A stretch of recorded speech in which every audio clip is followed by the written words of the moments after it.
Lake গার্ডেন্সের guest হাউসে অতিথি হয়ে এসে বান্ধবীর পায়ে গুলি চালিয়ে আত্মঘাতী যুবক। গজগজের বাসিন্দা রাকেশ শাহ এবং নিক্কু কুমারী দুবে। বুধবার ঘটে যাওয়া এই ভয়াবহ ঘটনা সম্পর্কে জানা যাচ্ছে, রাকেশ এবং নিক্কুর মধ্যে প্রেমের সম্পর্ক প্রায় বছর 7।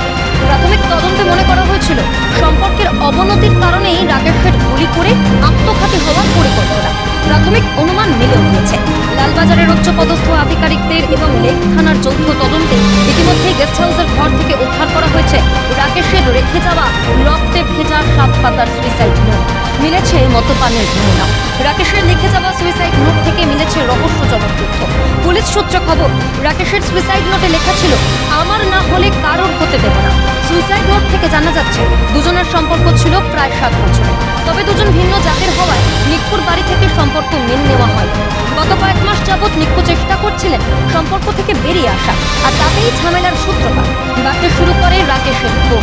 নিক্কু না চাইলেও রাকেশ বারংবার জোর করায় এক প্রকার বাধ্য হয়ে বুধবার এই গেস্ট হাউসে এসেছিলেন তারা। রাকেশের পরিকল্পনা ছিল নিক্কুকে গুলি করে নিজে আত্মঘাতী হওয়া, তাই আগে থেকেই তিনি লিখে এনেছিলেন 7 পাতার সুইসাইড নোট। কিন্তু ঘটনাস্থল থেকে উদ্ধার হয়েছে 9mm পিস্তল। ফলে আপাততভাবে পুলিশ আধিকারিকরা এই রাকেশ শাহের কোনো রকম ব্যাকগ্রাউন্ড ক্রিমিনাল হিস্ট্রি রেকর্ডস রয়েছে কিনা সেটি খতিয়ে দেখছেন। কোথা থেকে এই পিস্তল এলো সেটাও খতিয়ে দেখছেন তদন্তকারী আধিকারিকরা। নিক্কু কুমারী দুবে বুধবার থেকে চিকিৎসাধীন যাদবপুরের একটি বেসরকারি নার্সিংহোমে।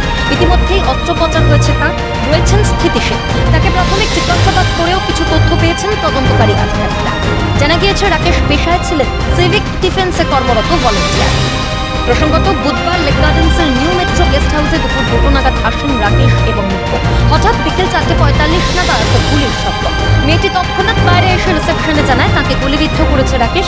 জানা যায় রাকেশ মেয়েটির পায়ের উপরের অংশে গুলি করে, তারপর নিজেই নিজের মাথায় গুলি চালিয়ে আত্মঘাতী হয়।